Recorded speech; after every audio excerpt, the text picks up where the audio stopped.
Hello students, welcome you all on this channel. Myself Priyanshu Singh and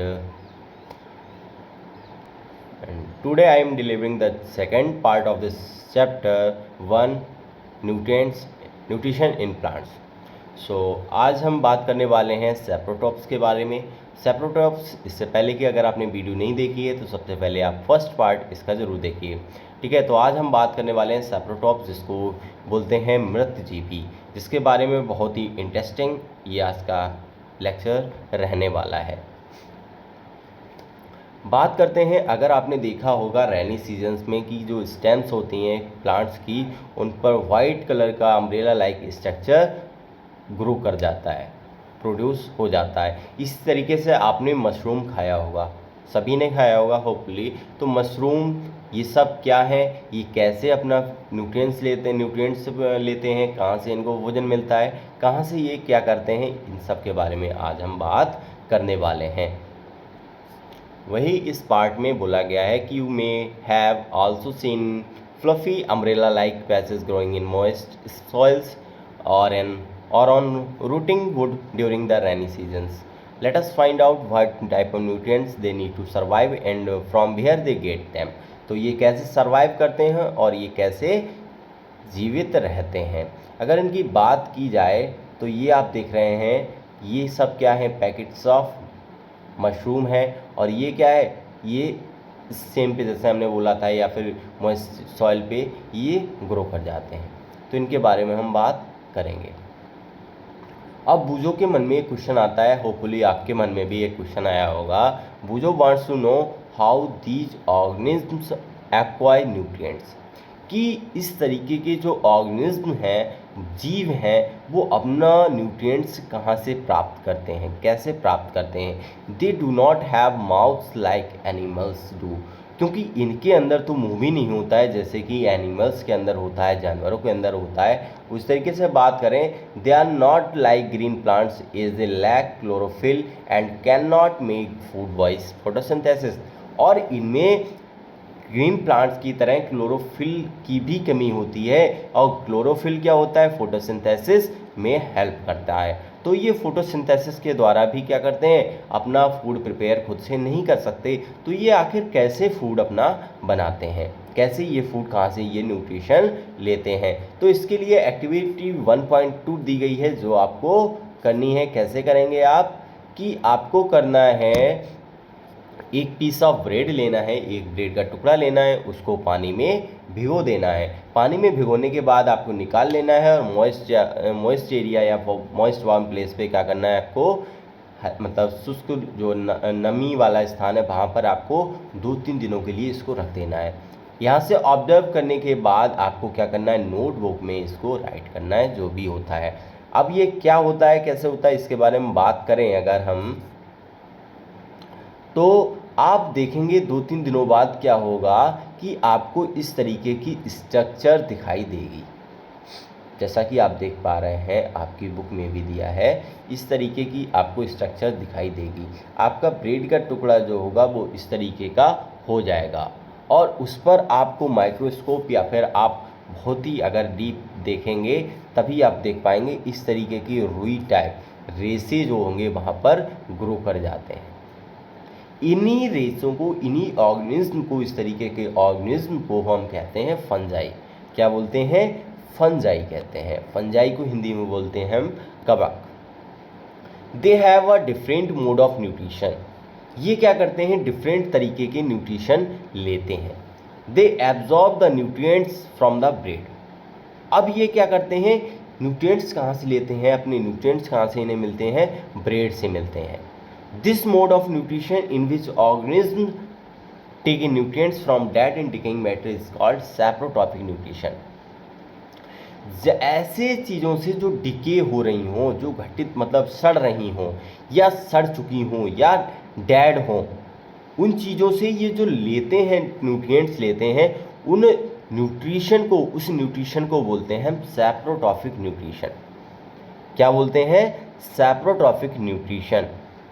और इस तरीके के जो ऑर्गेनिज्म है उनको क्या कहते हैं, such organism with saprotrophic mode of nutrition are called saprotrophs. और इन जीवों को क्या कहते हैं, जो इस पोषण प्रणाली को, इस न्यूट्रिशन मोड को चूज करते हैं, उन्हें कहते हैं सैप्रोट्रॉफ्स, मृतजीवी।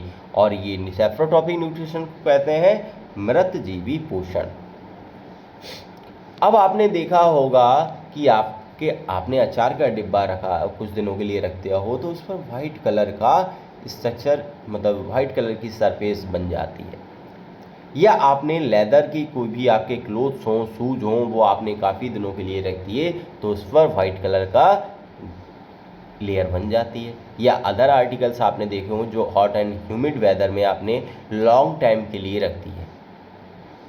ड्यूरिंग द रेनी सीजन, बारिश की जब ऋतु होती है, वर्षा का जब मौसम होता है, तो दे स्पॉइल मैनी थिंग्स, मतलब ये कई चीज़ों को क्या कर देते हैं, खराब कर देते हैं, नष्ट कर देते हैं। Ask your parents about the menace of fungi in your house. अब आपको क्या करना है, अपने मम्मा से, अपने डैड से ये पता करना है कि आपकी कौन कौन सी चीज़ों को इन्होंने खराब कर दिया। अब इससे पहले कि अगर हम बात करें, पहली के मन में एक और क्वेश्चन आ जाता है। Paheli is in to know whether her beautiful shoes which she wore and on special occasions were spoiled by fungi during the rainy season. She wants to know how fungi appear suddenly during the rainy season. अब पहली जानना चाहती है कि उसने कुछ shoes थे उसके पास, जो वो स्पेशल ओकेजन, जैसे किसी की शादी, स्पेशल ओकेजन, शादी है या कुछ भी अदर, उसके लिए जो भी स्पेशल था उसमें वो पहनती थी। अचानक से क्या हुआ, बारिश के मौसम में वो ख़राब हो गए। आखिर ये फंजाई रेनी सीजन में ही क्यों आए, रेनी सीजन्स में ही ये कैसे ख़राब हुए, इसके बारे में वो जानना चाहती है। तो बताएंगे हम लोग, कैसे बताएंगे। The fungal spores are generally present in the air. ये सब क्या होते हैं, हवा में पाए जाते हैं। इसके जो बीजाणु हैं, इसके जो सीड्स हैं, किसके एक तरीके से सीड्स बोल सकते हैं, जो इसके बीजाणु हैं जिससे ये बनती है, ये इसको मतलब पाए जाते हैं कहाँ, ईयर में होते हैं। When they land on wet and warm things they germinate and grow. जब ये क्या करते हैं, शुष्क और उष्ण वाले जो जगह हैं वहाँ पर ये गिरते हैं या टच में आते हैं, कांटेक्ट में आते हैं, ये जर्मिनेट हो जाते हैं, ग्रो कर जाते हैं, बढ़ जाते हैं। Can you figure out how we can protect our things from getting spoiled. अब हम बात करते हैं कैसे अपनी वस्तुओं को, अपनी आर्टिकल्स को, अपने जूतों को हम कैसे सुरक्षित रखें, कैसे इनसे बचाएं, इन सब के बारे में हम बात करेंगे। इससे पहले कि बूझो के मन में एक नया क्वेश्चन आ जाता है। अब बूझो क्या करता है, Boojho says once his grandfather told him that his wheat fields were spoiled by a fungus। उसके दादाजी ने कहा था कि एक बार उनकी फसल को, गेहूं की फसल जो थी वो फंगस की वजह से, कवक की द्वारा खराब हो गई थी, नष्ट हो गई थी। ही वॉन्ट्स टू नो कि क्या कवक रोग जो है, फंगस जो है, वो डिसीज़ हैं क्या, मतलब डिसीज़ का एक कारण है, कॉज है। बूझो के मन में क्वेश्चन आता है, बट पहली उन्हें समझाती है। पहली कैसे समझाती है, Paheli told him that many fungi like yeast and mushrooms are useful. Paheli समझाती है कि ईस्ट और मशरूम ये भी तो फंजाई हैं, बट इन्हें तो हम खाते हैं और ये हमारे लिए हेल्दी हैं, यूजफुल हैं हमारी बॉडी के लिए। But some fungi cause disease in plants, but कुछ फंजाई जो हैं वो डिसीज़ कर देते हैं, उन्हें बीमार कर देते हैं, किसको, प्लांट्स को। इसी तरीके से अगर हम बात करें एनिमल्स इंक्लूडिंग ह्यूमंस, मतलब एनिमल्स को भी और ह्यूमंस को भी, मानवों के लिए ह्यूमंस कौन, हम सब। But some fungi are also used as medicine, और कुछ फंजाई जो हैं वो दवाइयों में भी यूज होते हैं, मेडिसिन्स में भी उनका यूज किया जाता है।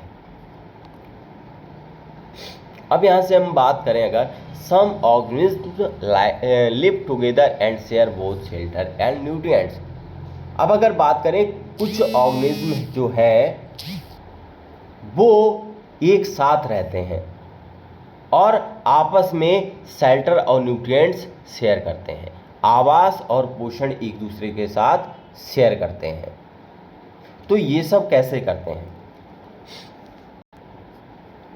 तो कुछ जो होते हैं ऑर्गेनिज्म जो एक साथ रहते हैं और अपना फूड जो है और जो अपना आवास है, मतलब बोला जाए उनका जो घर होता है, शेल्टर होता है, वो आपस में एक दूसरे के साथ शेयर करते हैं। इस रिलेशनशिप को, इस तरीके की साझेदारी को, जिसमें वो आपस में एक दूसरे के साथ न्यूट्रिशन और शेल्टर शेयर करते हैं, उसको कहते हैं सिम्बायोसिस। क्या कहते हैं? सिम्बायोसिस मीन्स सहजीवी। क्या बोलते हैं? सहजीवी, मतलब सिम्बायोसिस बोलते हैं। ठीक है, सिम्बायोसिस बोले तो सहजीवी। अगर फॉर एग्जाम्पल की बात करें, certain fungi live inside the roots of plants, मतलब कुछ फंजाई जो होते हैं वो रूट्स में रहते हैं, जड़ों में रहते हैं, पेड़ पौधों की जड़ों में रहते हैं। The plants provide nutrients to the fungus. अब प्लांट्स क्या करते हैं? उन्हें न्यूट्रिएंट्स प्रोवाइड करते हैं फंगस के लिए। And in return the fungus provides water and certain nutrients. और फंगस क्या उन्हें प्रोवाइड करता है? वाटर प्रोवाइड करता है और कुछ न्यूट्रिएंट्स भी प्रोवाइड कराता है जो रूट्स नहीं ले सकती। इन organism called lichens, a chlorophyll containing partner which is an alga and a fungus live together। देखो, एक होता है कवक और शैवाल, फंगस और एल्गी। फंगस जैसे हमने बताया था, कवक, ठीक है, ये क्या, इनमें क्या करते हैं? ये न्यूट्रिएंट्स मतलब एक तरीके से लेते हैं। और कवक में क्या, उसमें शैवाल में क्या होता है? एल्गा में, एल्गा क्लोरोफिल के द्वारा क्या करते हैं? फोटोसिंथेसिस करते हैं, जैसा कि हमने पहले बताया था। ठीक है, तो ये क्या है? एक दूसरे से न्यूट्रिशन लेते हैं। इस कॉम्बिनेशन को, एल्गा और फंगाइस के कॉम्बिनेशन को हम कहते हैं लाइकेन। क्या कहते हैं? लाइकेन। लाइकेन कहे जाने वाली कुछ जो ऑर्गेनिज्म हैं जो डबल पार्टिसिपेशन करते हैं, दो भागीदार होते हैं। इनमें से एक की बात करें, एक एल्गा होता है और दूसरा होता है फंगस। ठीक है, अब एल्गा क्या करता है? शैवाल जो क्या करता है, इसमें क्लोरोफिल प्रेजेंट होता है। क्लोरोफिल प्रेजेंट होने के कारण क्या करेगा? ये फोटोसिंथेसिस करेगा। जबकि फंगाई की बात करें, फंगस में क्या होता है? क्लोरोफिल नहीं होता है। अब क्या कहता है? कवक क्या करता है? फंगस इसको रहने का स्थान, मतलब इसे शेल्टर प्रोवाइड करता है, वाटर प्रोवाइड करता है, न्यूट्रिएंट प्रोवाइड करता है। और इसके बदले में जो शैवाल होता है, जो मतलब एल्गा है, वो इसको फोटोसिंथेसिस द्वारा जो फूड आइटम्स हैं, फूड जो है वो प्रोवाइड करता है फंगस के लिए।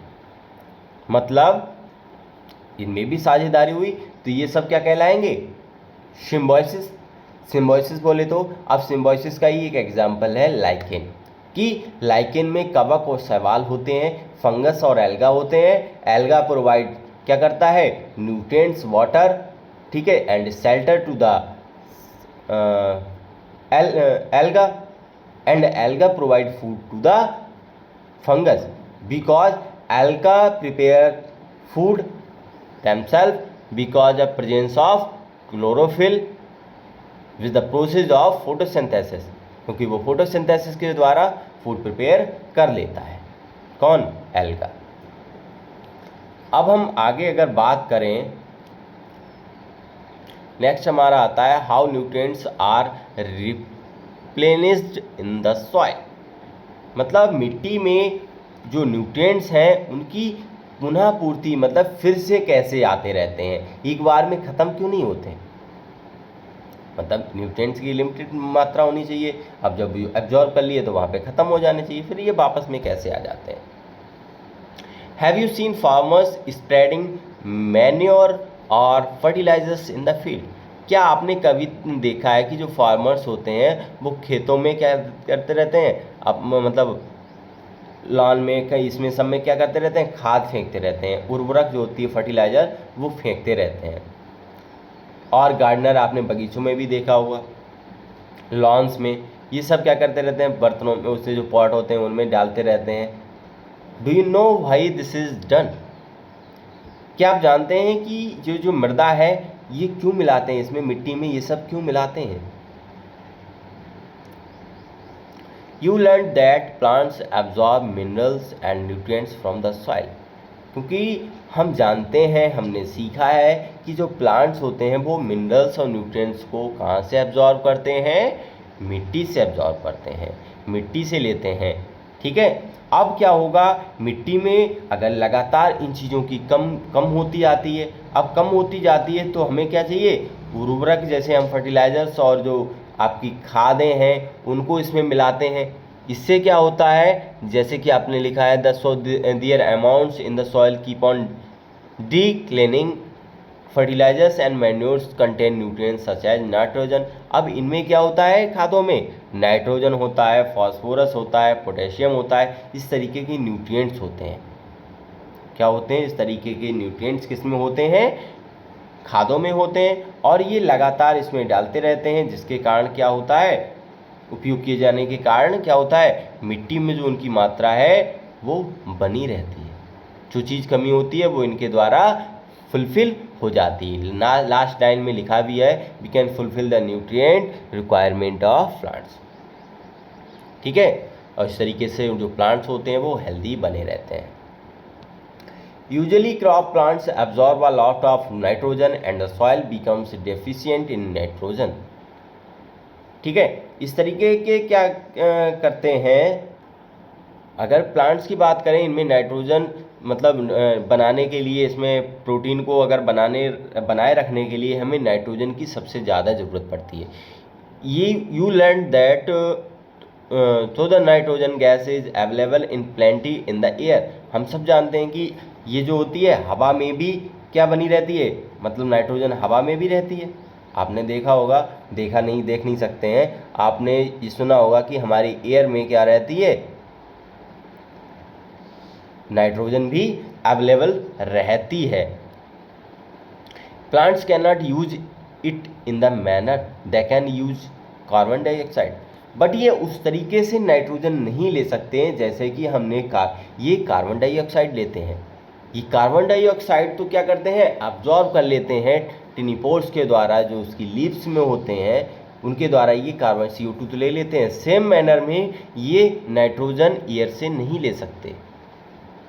They need nitrogen in a soluble form, क्योंकि इनको सॉल्युबल फॉर्म में, मतलब घुलनशील अवस्था में इन्हें नाइट्रोजन की ज़रूरत होती है।